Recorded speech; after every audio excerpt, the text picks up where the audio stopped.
এখন কবরের মাটি ডেকে বলে, রে আবু যার, আমি কবর খাতুনে জান্নাত চিনি না, হাসান হুসাইনের মা চিনি না, আলীর স্ত্রীকে চিনি না, নবীর কন্যাকে চিনি না, আমি কবরের মাটি চিনি শুধু আমল, আমি চিনি শুধু আমল। আমল যদি ভালো হয় রে আবু যার, ভালো ব্যবহার করব, আর আমল যদি মন্দ হয়ে যায়, আমি কবরের মাটি বিজলি বেগে দৌড়ে দুনিয়ার দুই প্রান্তে চলে যাব। আবার বিজলি বেগে দৌড়ে সে এমন জুড়ে একটা চাপা মারব রে আবু যার, ডানের হাড়গুলি বাই নিয়ে যাব, বাইরের হাড়গুলি ডানে নিয়ে যাব। ছোট্টবেলায় মায়ের কোলে চড়ে যে দুধ পান করেছে, ওই দুধের ফোঁটাগুলি তার নাক দিয়া কান দিয়া বের করে দিব। আল্লাহু আকবার, আল্লাহু আকবার। হযরতে আবু যর গিফারি মাটির এই আওয়াজ শুনে আল্লাহু আকবার বলে চিৎকার করে ভয়ের চোটে এখান থেকে চলে গেছেন। যতদিন আবু যর গিফারি দুনিয়ায় বেঁচে ছিলেন, ততদিন আবু যর গিফারির ব্যবসা বাণিজ্য, ক্ষেত খামার, ঘর বাড়ি, জায়গা জমি, স্ত্রী সন্তান, ঘুম নিদ্রা, খাওয়া দাওয়ার খবরে ছিল না, খবরে ছিল না। জোরে কোন মারহাবা। তারা কবর বুঝেছে, আর আমরা মনে করছি মরলে মাটি দিয়ালা, এটা নিয়ম। ওরা বুঝেছে কবর কাকে বলে, আখিরাত কাকে বলে, আর আমরা বুঝি মানুষ দুনিয়া চাইছে মরে, আর মরলে খাদাইলা। এই পাগল কোথাকার। যারে আল্লাহ বুঝতে আসতে বছরে বুঝি, আর যার কপালও বুঝ নাইতে 80 বছরেও বুঝে না। মুখস্থ করে নিয়েন ভাই, যারে আল্লাহ বুঝতে আসতে বছরে বুঝে, আর যার কপালও বুঝ নাইতে 80 বছরেও বুঝে না। হযরত আলী যখন ঈমান আনছেন, আখিরাত বুঝছেন, আলীর বয়স ছিল 8 বছর, 8.5 বছর। আসেননি আপনারা? আলীর বয়স ছিল কয় বছর? 8 বছর। আর আমরা দেশে 78 বছরের বুড়া ফজু পাগলা। আমি মানুষের দোষ বলি না, কিন্তু লোকটার জন্য আমার খুব কষ্ট লাগে। 78 বছর বয়স, এই দেশের এমপি আছিল, কিশোরগঞ্জে বাড়ি, ফজু পাগলা। 78 বছর বয়সেতে আখিরাত বুঝলো না। তো আপনি প্রমাণ পাইলেন কিনা যে যারে আল্লাহ বুঝতে আসতে বছরে বুঝে, আর যার কপালও বুঝ নাইতে 80 বছরেও বুঝে না। আল্লাহ আমাদেরকে বুঝার তৌফিক দিন, বলি আমিন। আল্লাহ রাব্বুল আলামিন বলেন, আরাদিতুম বিল হায়াতিদ দুনিয়া মিনাল আখিরাহ وما متاع الحياة الدنيا في الآخرة إلا قليل। তোমরা দুনিয়াটা পাইয়া পাগল হয়ে গেছো, দুনিয়াটা পাইয়া তোমরা পাগল হয়ে গেছো, আখিরাত ভুলে গিয়েছো। আল্লাহ বলতেছেন যে তোমরা আখিরাত ভুলে, আখিরাত ছেড়ে দুনিয়া পেয়ে কি তোমরা সন্তুষ্ট? ওমা মাতাউল হায়াতুদ দুনিয়া ফিল আখিরাতি ইল্লা কালিল। অথচ আখিরাতে প্রমাণ হবে যে দুনিয়াটা একেবারে তুচ্ছ ছিল, সামান্য ছিল। আখিরাতে প্রমাণ হবে দুনিয়াটা তুচ্ছ ছিল, সামান্য ছিল। দুনিয়ার মূল শব্দটা হলো আপনা। আমি আগেই বলেছি, আমি এখানে গতানুগতিক ওয়াজ করার জন্য আসি নাই, ওষুধ খাওয়ানোর জন্য আইছি। আল্লাহ কবুল করুন, বলি আমি। দুনিয়ার মূল শব্দটা হলো আদনা। সবাই বলেন কি? আদ না। সবাই কন, আবার কন, আদ না। সবাই কন, আদ না। আদ, সরেয়া দ, দন্তন্য আকার না, আদ না। এর বাংলা অর্থ হইল একেবারে তুচ্ছ সামান্য, একেবারে তুচ্ছ সামান্য দুনিয়া। এখন দুনিয়াটা আমরা ভালো বুঝেছি, আখেরাতটাকে বুঝি না। আল্লাহ আমাদেরকে বুঝার তৌফিক দিন বলি আমিন। সম্মানিত হাজিরিন, আমি আপনাদের খেদমতে কোরআনুল কারীমের 30 পারা ছোট্ট একটা সূরা তেলাওয়াত করেছি। সূরাটার নাম হলো জিলজাল। সূরাটার নাম হলো জিলজাল। এটার আয়াত সংখ্যা হইল 8। কত? 8। জিলজাল অর্থ হইল কম্পন। জিলজাল অর্থ কি? সবাই বলুন। কম্পন। এই পৃথিবীর ধ্বংসের কম্পনকে জিলজাল বলা হয়। এই ঘটনাটাকে আমরা বলি কেয়ামত। কি বলি?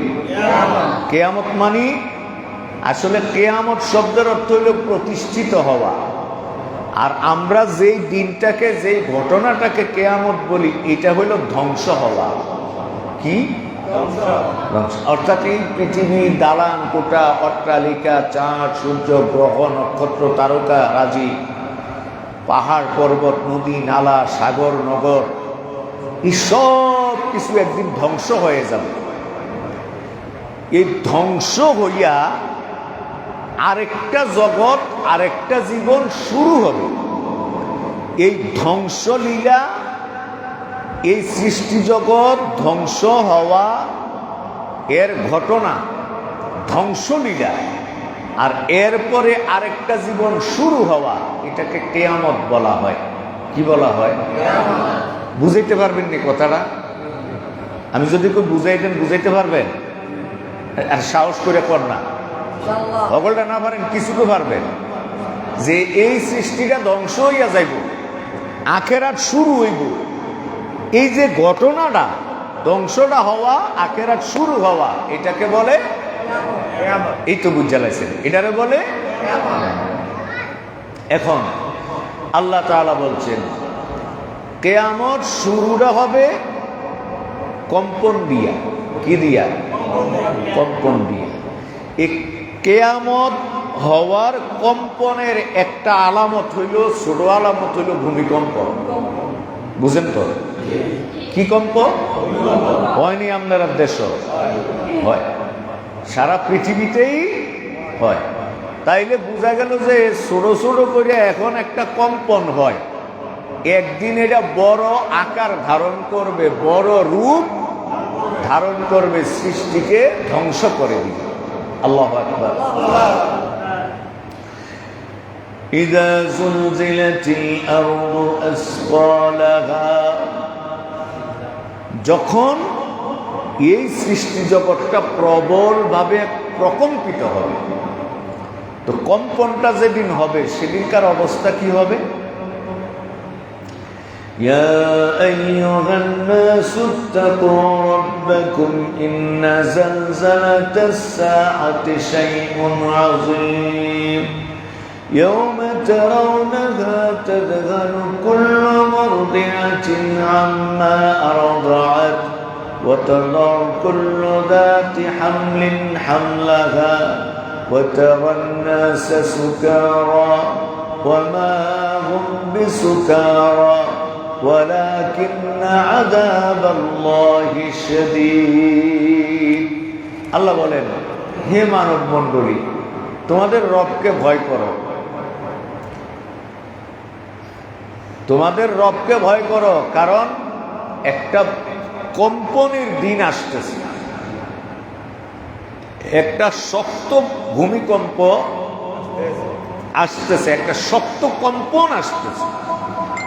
এমন কম্পন প্রকম্পন হবে যে তখনকার অবস্থা হবে ইয়াওমা তারাউনা তাযহালু কুল্লু মুরদিআতিন আম্মা আরদাআত ওয়া তাদাউ কুল্লু যাতি হামলিন হামলাহা ওয়া তারান নাসা সুকারা।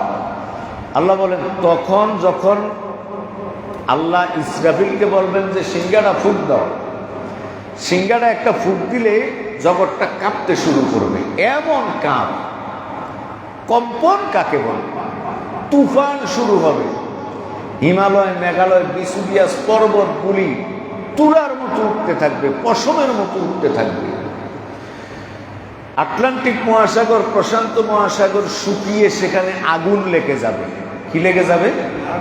আগুন লেগে যাবে, লাভা উঠবে। মানুষগুলি দৌড়াবে। পৃথিবীতে মানুষ যেই ধর্মেরই হোক নিজের সন্তানটাকে ভালোবাসে, ঠিক না বেটি? ঘুমাইলিসের মা তার সন্তানকে জীবনের চেয়েও বেশি ভালোবাসে।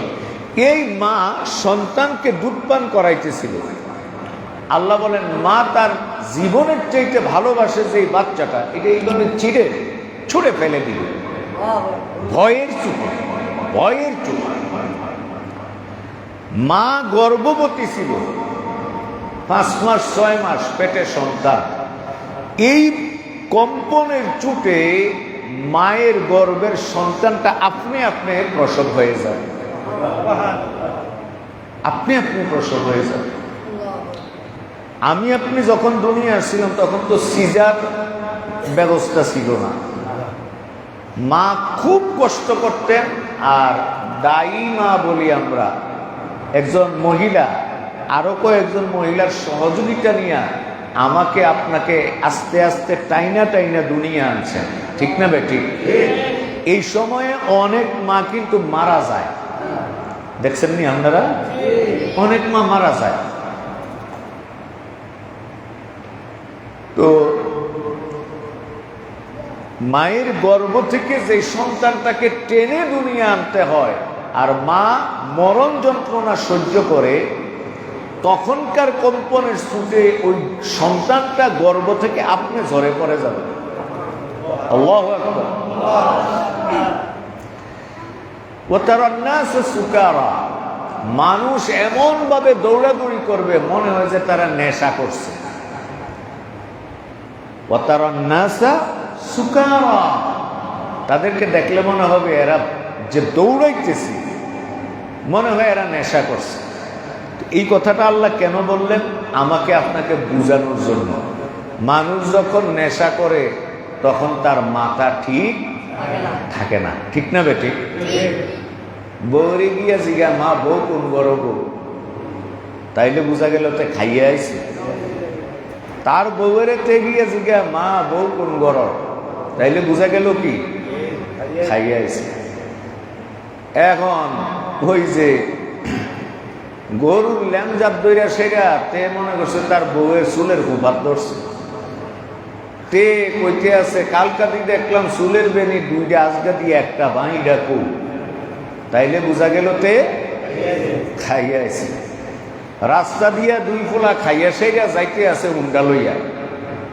তো তে তো রাস্তা বুঝে না, মাথা ঠিক নাই, ফইরা গেছি গা ফেঁতো আসিল শিখছে কে পানি হুন্ডাতে বইরাতে ফেক পানি বিটরে এইভাবে আতাইতে আছে। বুড়া চাষা জিগা ও কিটা ও পোহায় কে যেটা বড় রাস্তাটা কই টুহাইয়া হাইতে আসি না। তে পানির তলে রাস্তা তালাশ করে, পানি রাস্তার থেকে খেত করছে বইরা পেহে পানিয়ে রাস্তা তালাশ করে। তার মাথা কি ঠিক আছে? ঠিক আছে। তো আল্লাহ বলেন যে নেশা করলে যেমন মানুষের মাথা ঠিক থাকে না, কিয়ামতের কম্পন যখন শুরু হবে তখন মানুষের মাথাও ঠিক থাকে না। আল্লাহ বলেন ওয়াতারান নাস সুকারা, এদেরকে দেখলে মনে হবে এরা নেশা করছে। ওয়া মা হুম বিসুকারা, আল্লাহ বলেন না এরা তো নেশা করে নাই, তাহলে এরা এরকম পাগলামি করতেছে কেন? আল্লাহ বলেন ওয়ালাকিন্না আযাবাল্লাহি শাদীদ, এরা এই জন্য পাগলের মতো দৌড়াচ্ছে, নেশাখুরের মতো আচরণ করতেছে, এরা একটা বিপদ দেখতেছে, আল্লাহর আযাব আসতেছে। আল্লাহর আযাবের ভয়ে এরা এইভাবে পাগল পারা হয়ে গেছে, দিশেহারা হয়ে গেছে। সম্মানিত হাজিরিন, তখনকার এই কম্পনটা এমন শক্ত কম্পন হবে। সূরা আম্বিয়ার 4 নম্বর 104 নম্বর আয়াতে আল্লাহ বলেন يوم نطوي السماء كطي السجن للكتب। এই যে 7টা আকাশ তোমরা দেখতেছো, আকাশটা কি এটা বুঝাইতে অনেক লম্বা সময় দরকার। এই যে 7টা আকাশ দেখতেছো তোমরা, বাচ্চার হাতে একটা কাগজ দিলে বাচ্চা কাগজের মূল্য বুঝে না, এইভাবে মুসরাইয়া কাগজটারে তেনা তেনা কইয়া লাগে। দেখছেন তো আপনারা নাকি? আল্লাহ বলেন ওই ইসরাফিলের সিঙ্গার ফুৎকারে আকাশটা এইভাবে বাচ্চার হাতে মোড়ানো কাগজের মতো দুমড়ে মুছতে যাবে। 7টা আকাশ দুমড়ে মুছতে যাবে, টুকরা টুকরা হয়ে যাবে। তো আল্লাহ বললেন ইযা যুলজিলাতিল আরদু জিলজালাহা, যখন এই সৃষ্টি প্রবল কম্পনে প্রকম্পিত হবে। ওয়া আখরাজাতিল আরদু আসফালাহা, সৃষ্টি জগৎটা ধ্বংস হয়ে গেল, সব মারা গেছে, একমাত্র আল্লাহ আছে। আল্লাহর হুকুমে জিব্রাইলেরও মৃত্যু হবে, মিকাইলের মৃত্যু হবে, ইসরাফিলের মৃত্যু হবে, আজরাইলেরও মৃত্যু হবে। এরপরে আল্লাহ তাআলা আবার ইসরাফিলকে ডাকবেন, ইসরাফিল আবার উঠবে। এবার আল্লাহ বলবেন আবার তোমার সিংহাটা বাঁশিটা হাতে নিয়ে আরেকটা ফুৎকার দাও, আরেকটা ফুৎকার দিবে, 3টা ফুঁক দিবে ইসরাফিল। প্রথম ফুঁকে কম্পন শুরু হবে, দ্বিতীয় ফুঁকে ধ্বংস হবে, আর তৃতীয় ফুঁকে ওয়া আখরাজাতিল আরদু আসফালাহা, তৃতীয় ফুঁকে এই যে মাটির গর্ভে যা লুকিয়েছিল সব বের হয়ে যাবে। সুবহানাল্লাহ। মাটির গর্ভে বিশেষ করে জিন এবং ইনসান, মানুষ এবং জিন, এই 2টা জাতি তারা মাটির পেটে লুকিয়েছিল, ইসরাফিলের তৃতীয় আওয়াজে সব উঠে যাবে এবং মাটি তার পেট থেকে উগলে বের করে দেবে, বমির মতো করে বের করে দিবে। যার হজম হয় না, যার ডাইজেস্ট পাওয়ার লুজ হয়ে গেছে, যার লিভারটা অচল হয়ে গেছে, তারে কিছু খাবাইলে লগে লগে বমি করে দেয়। ঠিক মাটির বুকে, মাটির পেটে যা কিছু লুকিয়েছিল, ইসরাফিলের তৃতীয় ফুঁকে সব মাটি বমির মতো করে বের করে দিবে। সুবহানাল্লাহ। ওয়াকালাল ইনসানু মা লাহা, মানুষ আবার উঠবে, উঠে বলবে যে ব্যাপার কি, এই অবস্থা কেন, এটা কেন চলছে? ইয়াউমাইযিন তুহাদ্দিসু আখবারাহা, মানুষ মাটির উপরে থাকতে, দুনিয়ায় থাকতে যা কিছু করছিল, জমিন সেদিন আল্লাহর সামনে তা বলে দিবে। সুবহানাল্লাহ। জমিন সেদিন আল্লাহর সামনে তা ঘুমাইলেছেন মনে আমরা বলে দিবে। কেন?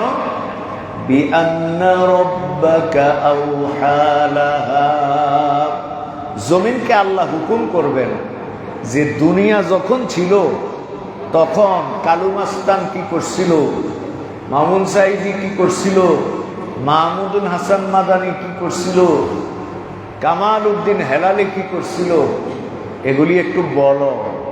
আমার আপনার সামনের জমিন তার নিজের মুখে সব বলে দিবে। আরো জোরে। অবশ্য রাতের অন্ধকারে যে টেঁডা লইয়া তেহতা তারেক তারে গাইডনের লেগে খারুইয়া আসলেন, এইটা কিন্তু কইতো না। ঘুমাইলেছে এইটা কইতো না, কইব। আবার ওই ইলেকশন আইলে হেবাটার লয়ে কতক্ষণ, হেবাটার লয়ে কতক্ষণ ঘুরিয়া গাইয়া ইলেকশনের দিন সোয়াল বেলা যাতে 2000 টাকা পাইছিলেন, আপনার মতরা ফাল্টাইয়া হ্যাঁ তার পিছিয়ে পিছিয়ে হারা দিন ঘুরছেন, এটা কিন্তু লেখতো না। হ্যাঁ, অবশ্য আপনার তো সমাজে জোর আছিল, গোষ্ঠীটা বড় আছিল, লাঠি ছোড়ার জোর আছিল, যারে তারে দেখো তার দৈরা লাইছেন, দোয়ানো ভাল দিয়ে উঠতে গোসলেন দিয়ে গেছেন, বেড়াই চিনো না দুনিয়াটাকে সমান দেহ, এটা কিন্তু জমিন কইতো না, কইব? তাইলে সব বলবে।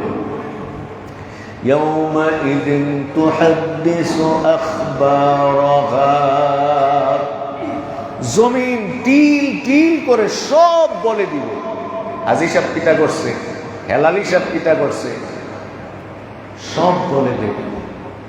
বিআন্না রাব্বাকা আওহা লাহা, কারণ এই জমিনের স্রষ্টা মালিক যিনি, সেই রব আল্লাহ তাআলা জমিনকে হুকুম করছেন যে তোমার উপরে কি ঘটছিল সব বলো। জমিনের এখন না বইলা উপায় নাই। ভাই মাথায় ঢুকে কিনা হিসাব মিলা, মাথায় ঢুকে কিনা হিসাব মিলা। রং তামাশা করে তো চলতেছি, আবার যদি কেউ কাকু বইয়ের না কইয়া গরম লাগে, মসজিদে বইয়া বেটা কুকুর মান না হুয়া জন্য গরম লাগে, যাইয়া দেন সাদওয়ানো টিভির সামনে বইয়া রয়েছে, হেবলা মনে হয় যে এবাটার গাও, এবাটার গায়ে মনে হয় সরকারি কোনো পেয়াদা বাতাস করতে আছে না নাই? যদি কেউ বইলেন না দি মসজিদ, তারা যেটি তুমি সব জানি। আমরা আলহামদুলিল্লাহর ব্যাখ্যা জানি না, 38 বছর মাদ্রাসার লাইনে, কোরআন হাদিসের লাইনে 38 বছর, প্রতিদিন লেখাপড়া করতে হয়। আপ করে যত ব্যস্ত হই অসুস্থ হই 2 মিনিট হলেও পড়তে হইব। আমরা আলহামদুলিল্লাহর ব্যাখ্যা জানি না ঠিক মতো, হেবাটা বলে সব জানি। সাদওয়ানো বইয়া এরকম জানেন না, আসেনি কিছু আসেনি। তারে যদি কুল হুয়াল্লাহ সুরা জিগাই, দেখো হুজুর বাইতে বোম আইছি, আসল কথা হইল তার ফেরো বোম মারলে কুল হুয়াল্লাহ বার হয় না। এখন ভাই আমাদের হিসাব মিলানো লাগবে, খামখেয়ালি করলে চলবে না। আপনি বললেন যে অসুবিধা কি, আমার গোষ্ঠী জ্ঞাতি আছে, আমি দলও করি বড় সড়ো, আমার দলের নেতাও মোটামুটি ডাঁড়ে, হেবাটার আবার আমেরিকার লোকের সম্পর্ক বালা, ট্রাম্প চাচার লোকের সম্পর্ক বালা। আল্লাহ বলেন লাভ হইব কি? ইয়াউমাইযিন ইয়াসদুরুন নাসু আশতাতা লিয়ুরাউ আ'মালাহুম। আল্লাহ বলেন তোমার গোষ্ঠী বড়, তুমি মোছো তেল দিয়ে বইয়া রইছো, ট্রাম্প চাচার লগে তোমার যোগাযোগ হয়, সেই আশায় বুঝি বইয়া রইছো। আর ট্রাম্পের লগে তোর দেহ হইব নি, ট্রাম্পে একদিন তোর লগে খার হইব নি, হে তারে তো খবর থাকতো না, ঠিক না বেটি?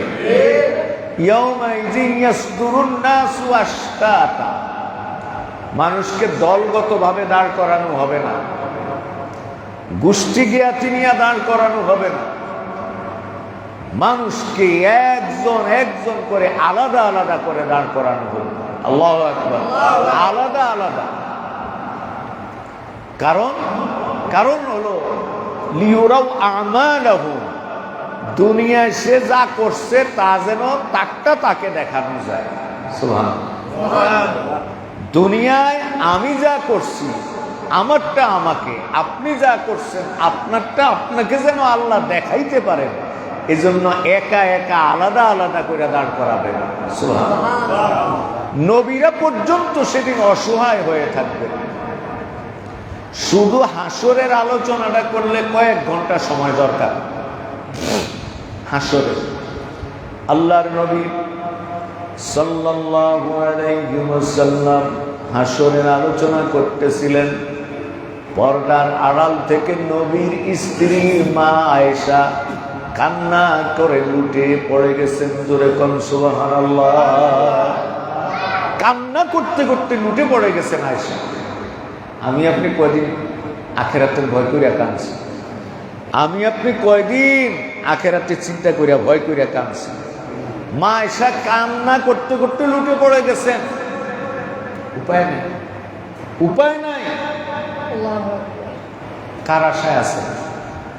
কেউ করবেন যে আমল তো জীবনে কম করছি না, তসবি টিপছি, দান করছি, 3 বার হজ করছি, 7 বার উমরা করছি, 40 বছর ধরে রোজা রাখতে আসি, 5 ওয়াক্ত নামাজের পরে হলো আরো কত আউয়াবিন, চাষ, কেসরা, গুহা, তাহাজ্জুদ, কত কিছু করতে আছে।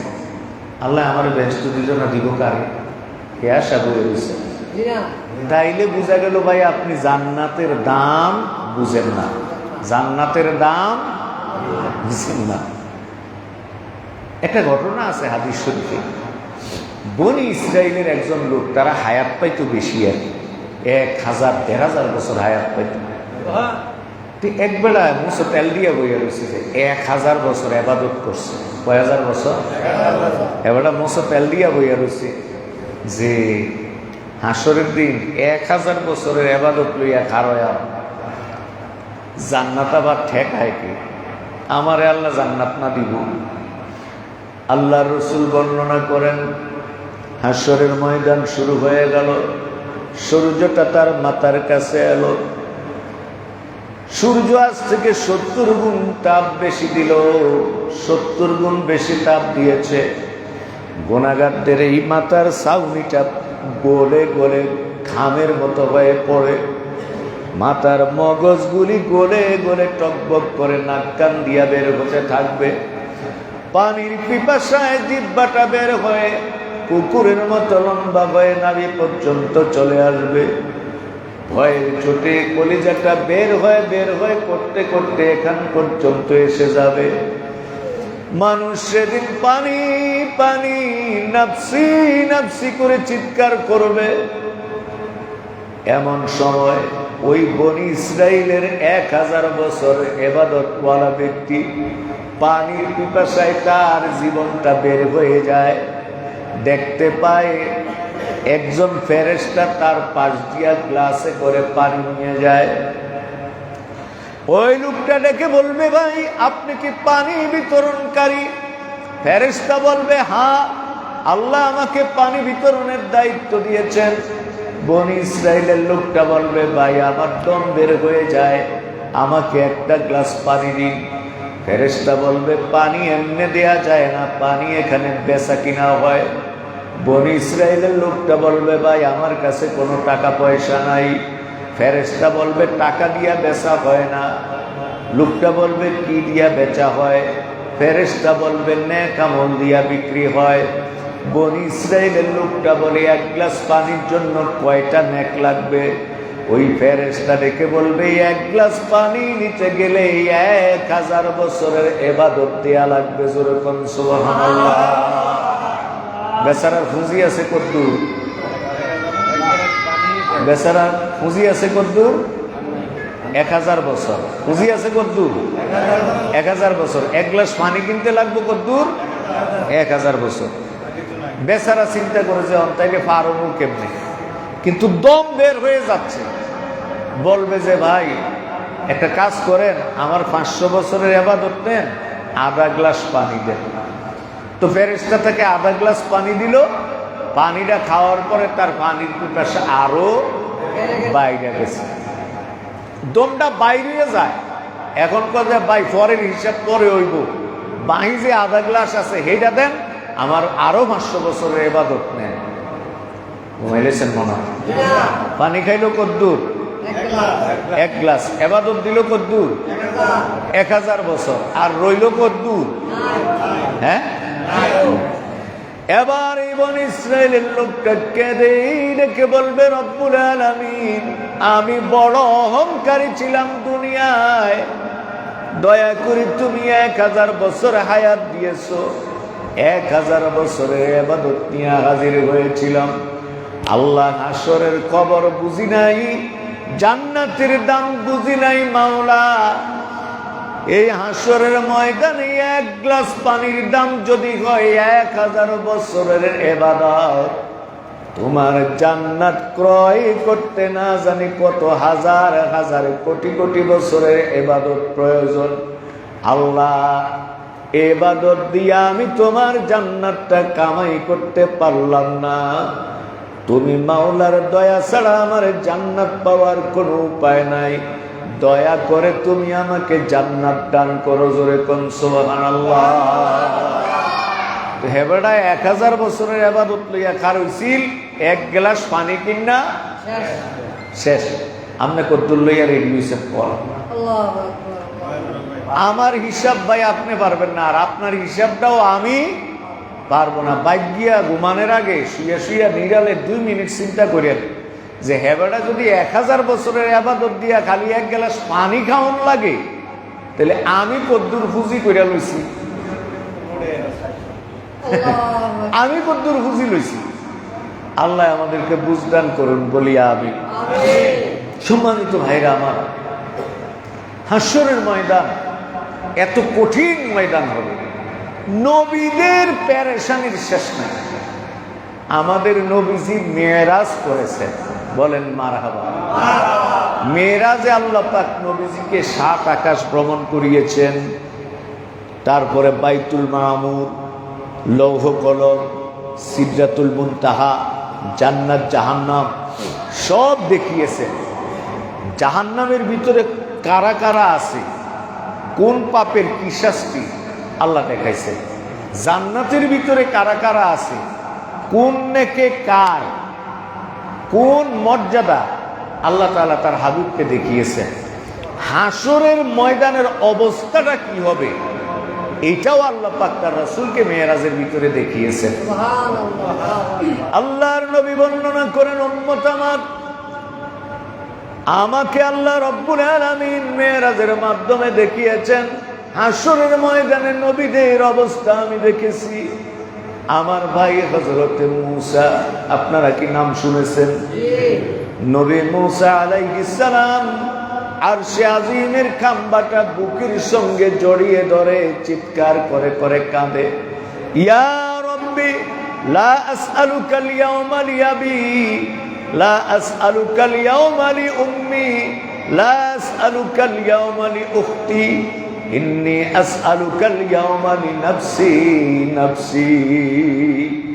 নবী মূসা কেঁদে বলেন, ওগো আমার আল্লাহ, আজকের হাসরের দিন আমি আমার বাপের জন্য তোমার কাছে সুপারিশ করি না, আমার মায়ের জন্য তোমার কাছে সাহায্য চাই না, আমার বোনের জন্য তোমার কাছে সাহায্য চাই না মাওলা। হাসরের যেই কঠিন পরিণাম, হাসরের যেই ভয়াবহ চিত্র দেখা যায় মাওলা, আজকের এই কঠিন বিপদের দিনে তুমি মাওলা আমি মূসার উপরে দয়া করো। জোরে কোন সুবহানাল্লাহ। মূসা নবী বলবে, আল্লাহ বাপের কথা বাপ, বোনের কথা বাপ, মায়ের কথা বাপ, মাওলা আমার কথা বলি, আমারে বাঁচাও। সুবহানাল্লাহ।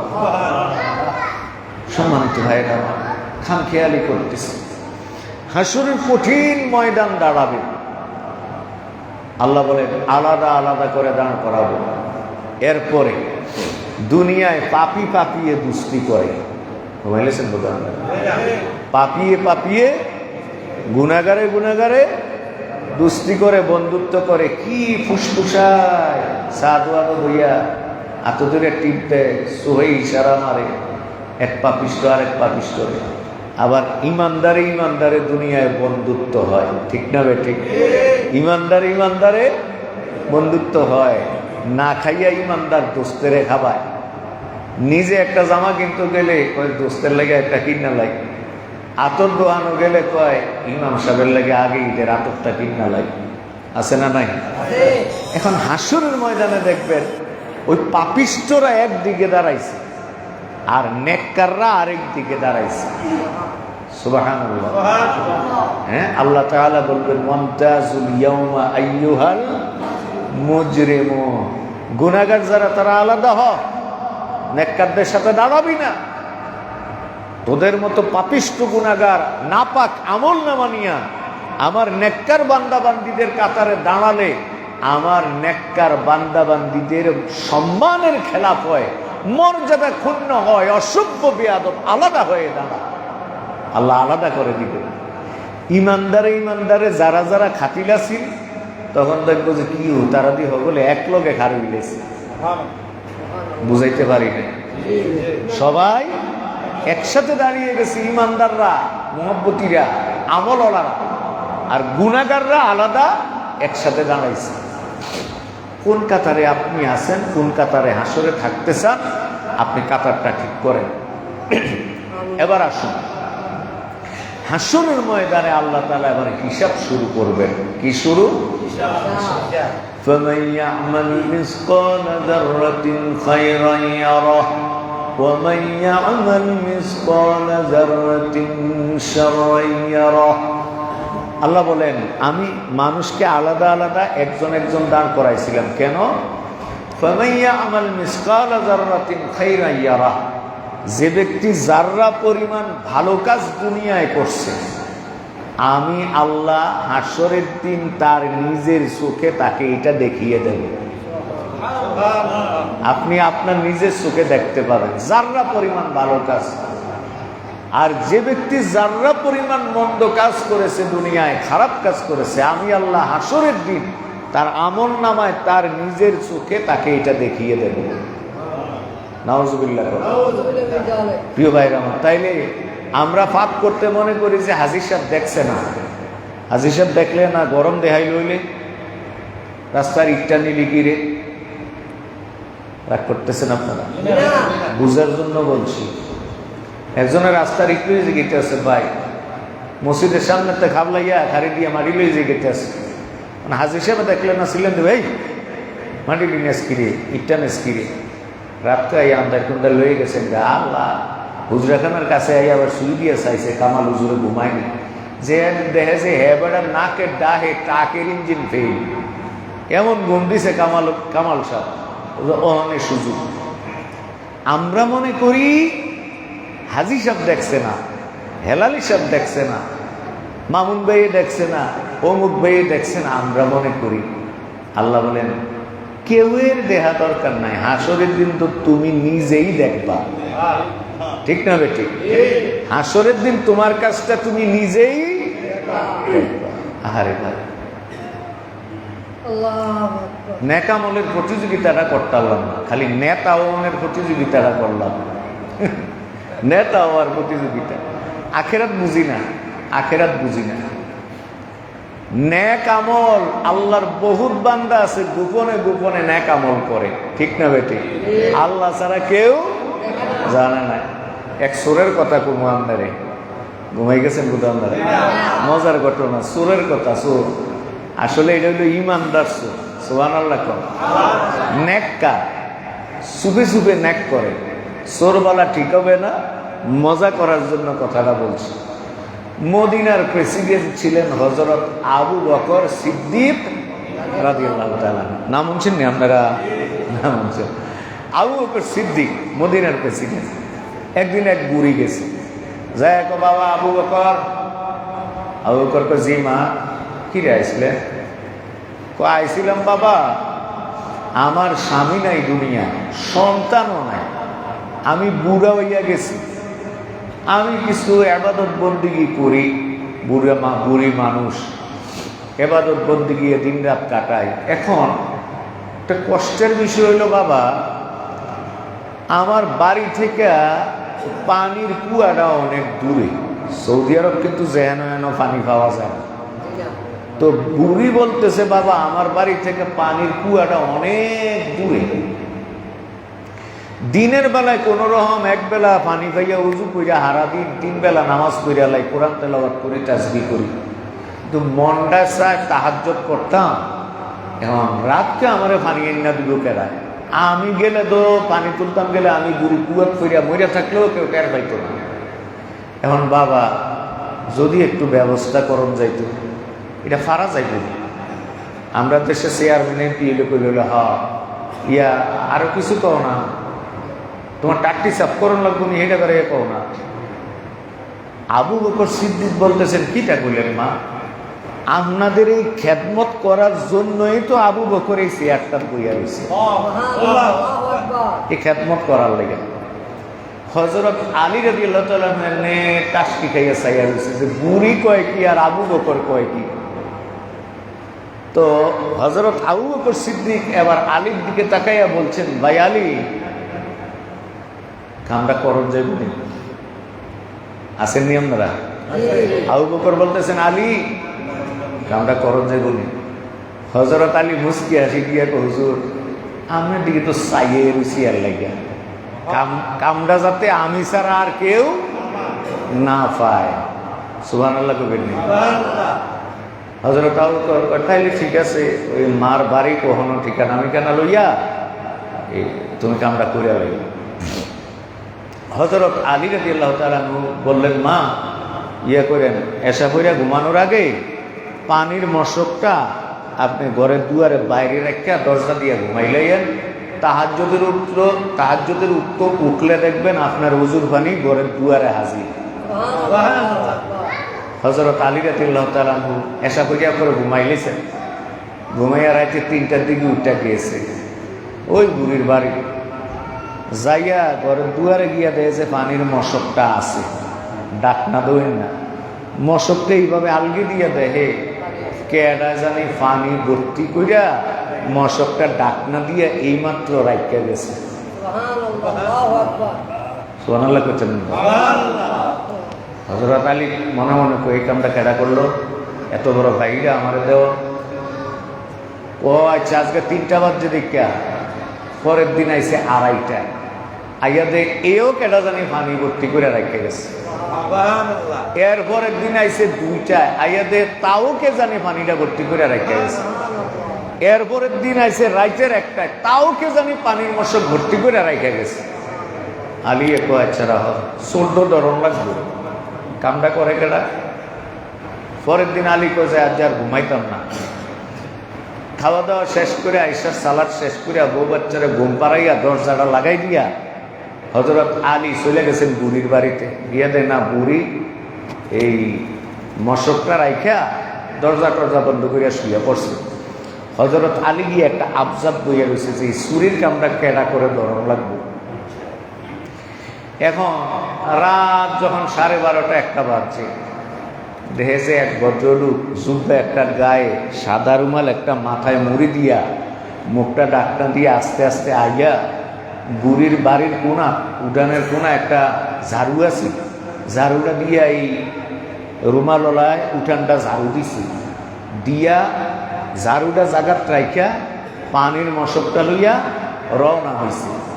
ওই কুয়ায় গেছে। হযরত আলীও পিছে পিছে গেছেন। যাইয়া দেখে এই বেচারা নিজে অজু করছে, কইরা বুড়ির মশকটা লইয়া পানি ভর্তি করিয়া মশকটা লইয়া রওনা দিছে। আলিয়ে দৌড় দিয়া ইয়া আবজার ভিতরে আবার বৈশা রয়েছে। এই বেচারা যখন গিয়া পানির মশকটা এমনি বুট হইয়া, মানে গ্রামের বাসায় উঠতইয়া পানির মশকটা এমনি রাইখা খার হইব, এমন সময় হযরত আলী পিছিয়ে দিয়ে গিয়া খামসা দিয়া কোমর আমজা করিয়া ধরছে। হযরত আলী যখন কোমরে ধরছে, রুমালের ভিতর থেকে কইতে আছে, মানান্তা তুমি কেডা? হযরত আলী কইতে আছে, মানান্তা আমনে কেডা? রুমালের ভিতর থেকে আস্তে কইরা জবাব দিলেন, ইয়া আলী আনা আবু বকর সিদ্দিক। রুমালের ভিতর থেকে জবাব এলো, ও আলী আমি আবু বকর সিদ্দিক। তো আবু বকর সিদ্দিক শুইনা হযরত আলী তাড়াতাড়ি করে এই হাতটা ছেড়ে দিছে। ছাড়ার পর এখন হযরত আলী কইতেছে, হুজুর একটা কাম হইল, দায়িত্ব দিলেন আমারে, আর আজকে 5 দিন করে আমার এই ফাহিটা দিতে আছে, আমনে কামটা করিয়া লাইতে আছে, আপনি কি ঘুমান না? হযরত আবু বকর কয়, আলী কিটা করতাম? আমি এসা কইরা যখন ঘুমের বিছানায় যাই, হঠাৎ করে আমার মনে পড়ে ওই বুড়িমানা তাহাজ্জুদের ওযুর পানি চাইছি। চিন্তা করি যদি আমার ভাই আলীরা ঘুমাইছে টেন না পায়, আর যদি বুড়িয়ে তাহাজ্জুদের ওযু করার পানি না পায়, হাসরের দিন আল্লাহর সামনে দাঁড়াইয়া বুড়ি যদি বলে যে আবু বকর জান্নাতে যাইতে দিয়ে ভাগল হইয়া রইছ, মদিনার প্রেসিডেন্ট ছিলা, আমার তাহাজ্জুদের পানির ব্যবস্থাটা এদিকে করতে আল্লাহ না, রাষ্ট্রটা কিরম চালাইছিলা। সেই দিন যদি এই বুড়ি আল্লাহর সামনে গিয়া দাঁড়ায়, আমি আবু বকরের উপায় থাকবে না। এই জন্য দায়িত্ব দিছি তোমারে, আর কামটা নিজে কইরা এরপরে গিয়া ঘুমাই। আরেকবার এরকম আমল জীবনে কয়দিন করছে? রাগ করার জন্য বলছি না ভাই, রাগ করার জন্য বলছি না, মাথায় ঢুকানোর জন্য বলছি। এই আমলগুলি করতে পারি না আমরা। فمن يعمل مثقال ذرة خيرا يره ومن يعمل مثقال ذرة شرا يره। যে ব্যক্তি যারা পরিমাণ ভালো কাজ করবে আল্লাহ তাআলা হাসরের দিন তাকে তা দেখিয়ে দেবেন এবং তার পুরস্কার দিবেন। আর যে ব্যক্তি যারা পরিমাণ পাপ করবে, গুনাহ করবে, আল্লাহ হাসরের দিন এটাও দেখাইয়া দিবেন এবং শাস্তি দিবেন। অথচ পাপ করতে আমরা চিন্তাও করি না, পাপ করতে আমরা চিন্তা করি না। আমাদের ছেলেপেলেরা পাপ করলে যদি বাহিরে কেউ আপনার হোলাটা হোলাইন বয়সিকার পরে আপনার এগুলো জানি আসেনি। হ্যাঁ, মুসলমানের অনুষ্ঠান দোলডালক 3 দিন ধরে আসেনি। বাড়িওয়ালা মুরব্বী জিজ্ঞেস কাও ওষুধ রুটির কথা কইয়ালাম, কথা মনে না। আরে হোলাইন অসুখ না, তুমি অসুখ। হ্যাঁ, তোমার বাড়িতে কেমনে বাজে, কেমনে বাজে দে বিয়ে করাইব ফুতেরে হেবড়া আইয়া মসজিদের আক্কা তারে করে আসরের টাইমে আইয়া সোফা ফ্রিজ খাটমাট লইয়া আইয়া একটা ট্রাক্টর ঢুকছে, ট্রাক ঢুকছে, গাড়ি ঢুকছে, সকলে আইয়া দৌড়ি আইলো হাজি সাহেব আপনার বাড়িতে ট্রাক ঢুকছে, ফ্রিজ টিভি যাইছে।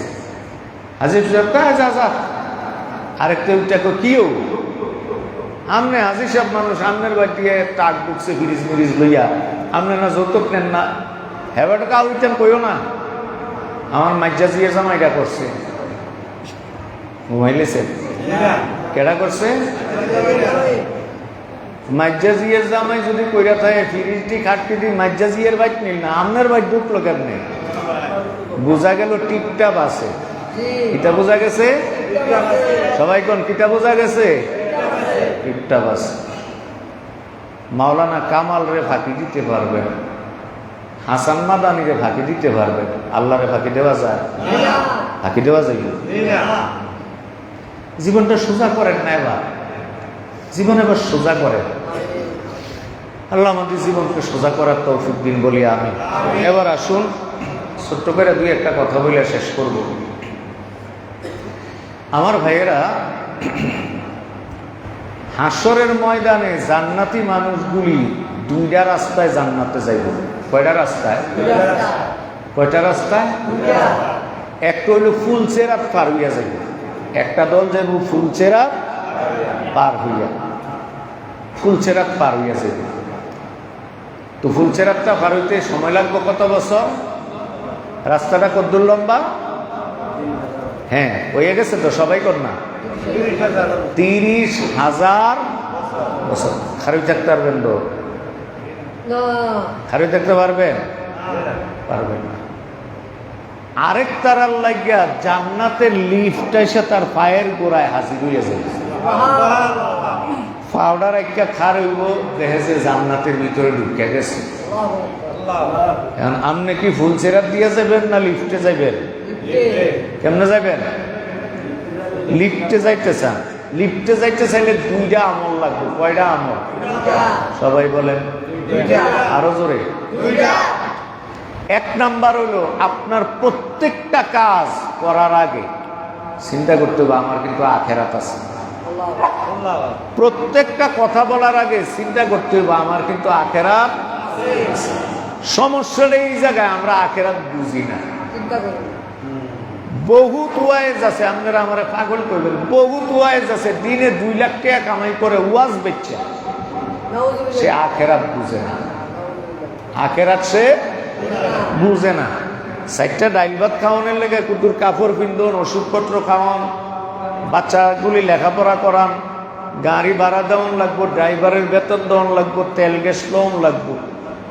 এই পয়সাটা চাইয়া নেওয়াও জায়েজ, এই পয়সাটা চাইয়া নেওয়াও জায়েজ। আর ডাহাবাড়ি করণ লাগবো 3টা, এই চিন্তা কইরা 1 টাকা নেওয়া ওয়াজ কইরা জায়েজ নেই। বুঝাইতে পারছি কিনা জানি। কোটিপতি হওয়ার জন্য টাকা চাইয়া নেওয়া জায়েজ নাই। আর 4টা ডাইল ভাত খাইয়া কাপড় বিন্দা বাচ্চা থাকার জন্য চাইয়া নেওয়া যারা দিনে 2 লাখ টাকা ওয়াজ বেচা নাই, আখেরাত এরা বুঝে নাই। আমার উপরে আপনি রাগ করলে আমার কিচ্ছু করার নাই। ইত্তাবিউ মাল্লা ইয়াসআলুকুম আজরা ওয়া হুম মুহতাদুন। আল্লাহ বলেন ওই লোকদের ওয়াজ শুনবা না যাদের 2টা খাসলত আছে। একটা হইল এরা বিক্রি করে, একটা হইল তারা চড়া দামে ওয়াজ বিক্রি করে, আর 2 নম্বর হইল ওয়াজ করে নিজে আমল। আচ্ছা, বলছিলাম যে আমার আপনার জান্নাতের লিফটে জান্নাতে যাওয়ার জন্য কয়টা আমল লাগবে? 1 নাম্বার হলো প্রত্যেক কথার আগে চিন্তা করা লাগবে আমার আখিরাতে। 2 প্রত্যেক কাজ করার আগে চিন্তা করা লাগবে আমার আখিরাতে। মেলে সালিশে, উঠানে, বালিশে, মসজিদে, বাড়িতে, মাদ্রাসায়, স্কুলে, কলেজে, অফিসে, দোকানে, যেখানেই থাকবেন, যখনই যাবেন, চিন্তা করতে হবে আমার কিন্তু আখিরাত। হিসাব করে কাম করণ লাগবো, হিসাব করে কথা কম লাগবো, ঠিক না বেঠিক? 2 নাম্বার আমল নবীজি বলেছেন, আমি বলি নাই। লিফটে যদি জান্নাতে যেতে চান 2 নাম্বার আমল হইল অন্যের জায়গায় নিজেরে দাঁড় করাই দেন। নবীজি বলছেন, আমি না ভাই, মদিনাওয়ালা বলছে। 1 নম্বর হইল প্রত্যেক কাজের আগে আখিরাত। 2 নম্বর হইল বিপদগ্রস্ত মানুষ একটা আপনার সামনে পড়ছে, তার জায়গায় আপনার নিজেকে দাঁড় করাই দেন। একটা ক্ষুধার্ত লোক আইসা কইল যে 11টা বাজে, আমি তো কিছু খাইছি না, আপনি বেশি দিয়েছেন, বল যাও। কত এরম নাটক কত দেখলাম, আছে না নাই? আমনে বিলাসিতা করতে আছেন, দামি জামা, এসি মেসি লাগাইয়া ঘর দুয়ার ফিটফাট, আপনার পাশে স্বাস্থ্য বাইরের ওষুধ চলে না, আছে না? এরকম টিয়া নাই আর লেগে ওষুধ কিন্তু আরে না, আসেনি? সুপে নিয়ে আপনার বউ বাচ্চা না জানাইয়া সুপে নিয়ে তারে 200টা টিয়া দিয়া যদি করতেন, ভাই তোর লাগে কিছু করতারই না, সুপে 200টা টিয়া দিলাম ওষুধ লইয়া গিয়া। দেখতে আছেন কেডা? কে দেখেন? আল্লাহ বলেন, আরে জান্নাতে তুমি যাওন লাগতো না, জান্নাত আইসা তোমাকে হাসরের ময়দান থেকে নিয়ে যাবে, জান্নাতের লিফট আইসা নিয়ে যাবে। সাধুয়ানো কইছে, কাকদা চা দে। ভোলাটায় মুরব্বী দেখে তাড়াতাড়ি চা আনতে গেছি, করে 1 পিরিচ খাস্তা, পানির গেলাস, চায়ের কাপেতে মুট করে একবারে লইছে। কাছাকাছি আইয়া সেগা চায়ের কাপটা গেছি গা হইয়া, কাপটা তো বাংছে বেচারার জামার ভিতরে চা পড়ছে, পাও কদ্দুর চা পড়ছে, মাঝে মাঝে ওই নিল ফোরতে দেরিয়ার মুরব্বী বেচারায় চা দোকানদার খোলাটার গালো টস করে একটা চটকানা দিয়া লাইছে। হয় না এরকম? কেন করলেন? আপনি দেখলেন আমনের ইজ্জত করতে গিয়া ফোলাটায় তাড়াতাড়ি করতে গিয়ে এই কামটা হয়েছে। ফোলাটা অসহায় আমনের দিকে চাইয়া রয়েছে, না জানি আমনে কি কর। আমনে তখন থাপ্পড় না দিয়ে চিন্তা করবেন, এই জায়গাটা যদি আমি থাকতাম, ঠিক না বেটি? এই জায়গাটা যদি আমি থাকতাম, হ্যাঁ সেম কাজ হইতো। তখন চিন্তা করবেন, ফোলাটা যেমনি অসহায় বইয়া রয়েছে, আমি যদি এই জায়গাটা থাকতাম তখন তো আমিও অসহায় হয়ে গেলাম। আপনি থাপ্পড় না দিয়ে করেন, আরে নাতি কি তারে তুই নার্ভাস হইয়া গেছ, কি তো হয়েছে? কাপটা পড়ছে, বললে ভরে গেছে, আমার জামাত চা পড়ছে, বাইক দিয়ে দিয়ে এলাম, কিছু হইতো না। মালিক রে করবেন, ও মালিক সাহেব তারে দমক দিয়েন না, থাপ্পড় দিয়েন না, আপনার কাপটা বানছে কয়টিয়া, এটা আমি দিয়ে গেলাম। আল্লাহর রাস্তায় দান করলে যে সওয়াব, এই সওয়াব আপনার আমল নামায় জমা হয়ে যাবে। সুতরাং আসুন, জীবনের প্রত্যেকটা কাজে আখেরাত চিন্তা করবে, প্রত্যেকটা কথায় আখেরাত চিন্তা করবে, আর গোপনে গোপনে চুরি করে কিছু আমল জমাইয়ে যায়। সুবহানাল্লাহ। হযরত আবু বকর সিদ্দিকের মতো গোপনে গোপনে কিছু কাম কইরা যায়, গোপনে গোপনে। আল্লাহ বুঝার তৌফিক দিন বলি আমিন। আমি সূরা জিলজাল আলোচনা করছি। কোন সূরা? জিলজাল। সূরার কি নাম? জিলজাল আলোচনা করছি। সূরা জিলজালটা এটা কিয়ামতের চিত্র আর হাসরের চিত্র আল্লাহ তুলে ধরছেন। তো শুরু করছেন আল্লাহ যে কিয়ামতটা শুরু হইব ভূমিকম্প দিয়া, আর শেষ করছেন আল্লাহ সূরাটা শেষ করছেন কি দিয়া? আমার আপনার ভালো কাজ মন্দ কাজ, এইটা দিয়া আমার আপনার আখেরাতের ভাগ্য নির্ধারিত হবে। কাজে আপনি প্রস্তুতি নেন, আপনি প্রস্তুতি নেন। এই কথাটা দিয়ে আল্লাহ তাআলা সূরাটা শেষ করছেন। আলহামদুলিল্লাহ। আল্লাহ আমাদেরকে আখেরাতের প্রস্তুতি নেওয়ার তৌফিক দান করুন, সবাই বলি আমিন। আমি যদি কোনো ভুল বলে থাকি আল্লাহ তাআলা আমাদের স্মৃতি থেকে ভুলগুলি মুছে দিন। যে কথাগুলি সহি কথা বলেছি এই কথাগুলোর উপরে মৃত্যু পর্যন্ত আমাদেরকে আমল করার তৌফিক আল্লাহ তাআলা দান করুন, সবাই বলি আমিন। তো আমাদের হাসান মাদানী আছে, হেলালি সাহেব আছে, ওনারা যদি একটু কথা বলেন তো বলবেন।